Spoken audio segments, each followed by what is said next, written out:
Now, I've been party to the sinister agenda against Zuma and can only apologize for that. I'm not saying I'm suddenly his biggest fan, but it's time to admit I've been party to the unfairness along with my colleagues, with many of my colleagues, I should say. These aren't my words. These are the words from the Citizen newspaper's editor, Steve Mutale, who joins us now to discuss an extremely interesting article entitled, "I'm Sorry, President Zuma." Stephen, it's good to have you on the program and welcome to Morning Live. Thanks, Liam. All right, a lot of people have read this letter. Basically, I don't say it's a letter, it's an article and an extra long article. Yeah, it's a column. It is. From your basic perception of how reporting is done on President Zuma, why did you do this? Look, Liam, I did a lot of soul searching and I had a lot of weight on my shoulders. And based on the history of the Citizen itself and how it supported the official opposition. That has been a lot of weight on my shoulders. And I did a lot of introspection. And I said, you know what, I need to clear myself. Yeah. I had my own perceptions about the president. I've said it in the column there. The fact that he was not educated. The fact that he has multiple wives. I mean, to a clever black like myself, I couldn't perceive that particular individual becoming president of the country. Yeah. So that particular perception influenced my writing. And I said, you know what? Let me say sorry to the guy. It is very, very difficult to extract an apology from an editor or from a newspaper. It takes tons and tons of courage.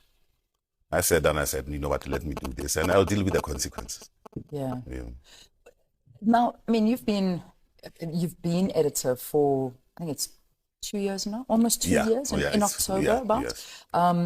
And obviously something led you to doing this, because prior to that, you were actually the political editor at the Citizen. Yeah. So your role on reporting on President Zuma was massive. Exactly. And obviously, you know, your angles were of utmost importance, and they judged by us, and it almost creates how we perceive the president.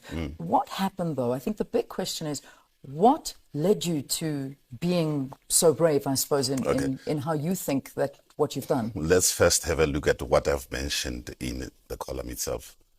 Judge Hilary Squire's judgment.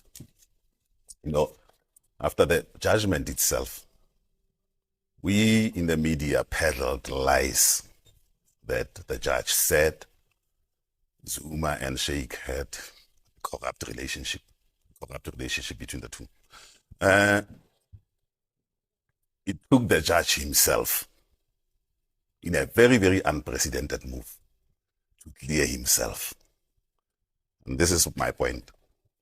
When the judge did that, he was ridiculed in the media because he was telling us what we didn't want to hear. That this is not what I said. Go and do your homework.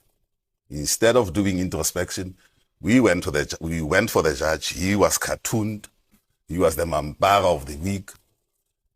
The reason being, he was telling us something that we didn't want to hear. And these are the same people who claim to be messengers of truth. How can we portray ourselves as messengers of truth when we are allergic to the same truth that we claim to be portraying? Yeah. That is my point. And even after the judge had cleared himself, we still went on with the lie of this corrupt relationship between Zuma and Sheikh. Why did you do that then? If you feel that, I mean, we're talking back in 10 years ago. Yeah.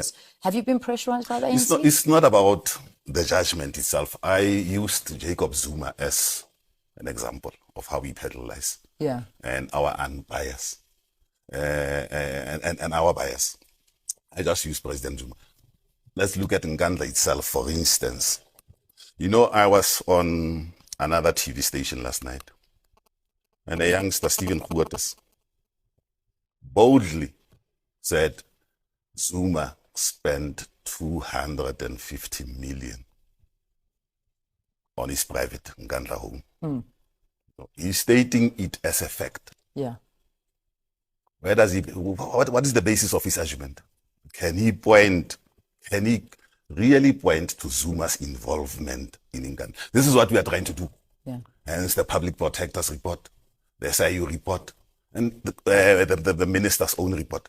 Nothing so far. Look, I admit, and everybody, the ANC, everybody, we in the media, there was wrongdoing in Nkandla.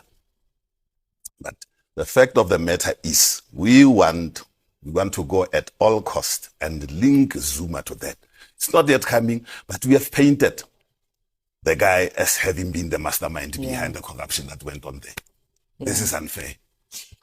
If we take Nkandla and we look at Nkandla, a lot of the things that the media is reporting on is not necessarily invented by the media. Yeah. The Public Protector's report was not invented by the media. We're just merely reporting on the findings of the Public Protector. Exactly. And when you look at Nkandla, and a lot of people will, this is an issue that's not going to go away. Exactly. It's going to stay with us for a very long time.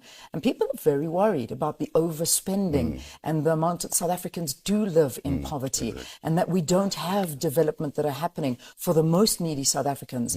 And yet we see 250 rand being spent on the president's personal home. Now, it is difficult, and I can't say that he spent that money. I can never, ever say that, but it's his home. Surely he saw this happening and thought, hang on, guys, what are you doing? So, in terms of judging the president, I think we're judging him on the reports that have been laid out. Exactly. Or have you been doing it or have you, as the editor of The Citizen, been reporting in a different way? You see, that is the problem that I have. We haven't done our homework. There are reports. Look, we are all agree. There was wrongdoing in Nkandla. Too much was spent on, there was price inflation. But in the angle that we are pursuing relentlessly is to link President Zuma to the corruption there. Nothing wrong. Let's come up with evidence.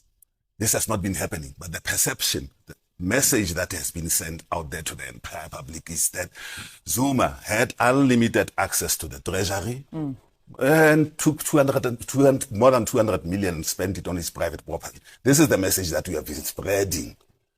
We have been fishing for evidence. It hasn't been coming so far. But we are trying relentlessly to link the man himself to the corruption in Nkandla. Yeah. I agree. There's a lot of money that has been spent. And of course, in the midst of all this poverty that we have highlighted. Yeah. But then let's do our homework. We are the watchdog. Let's play our role. Let's investigate. If you want to nail the man, let's come up with facts. And let's not invent them. I asked the question a little bit earlier, but perhaps it was lost in your answer. But have you been pressurized by the ANC? Not at all. Look, I have been the biggest critic of the ANC.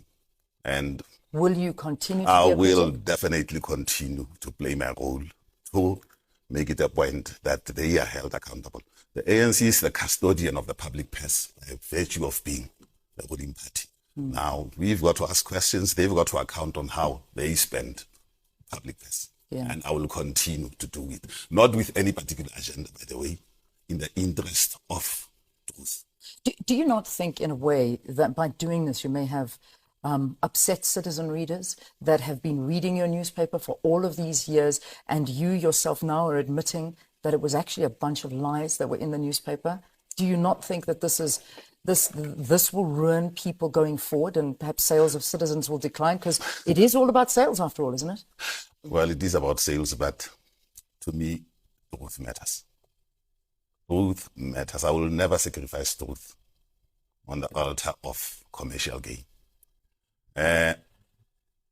Anybody, and I'm still challenging people, go and read out what I've written there. I've even mentioned names.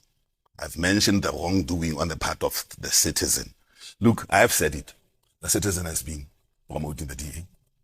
My predecessor, for instance, immediately when he retired, he became a DA councillor. And this is the same newspaper that has been condemning the ANC for cadre deployment.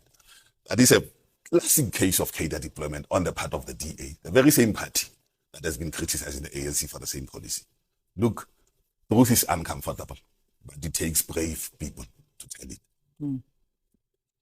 Well, it'll be difficult to talk about William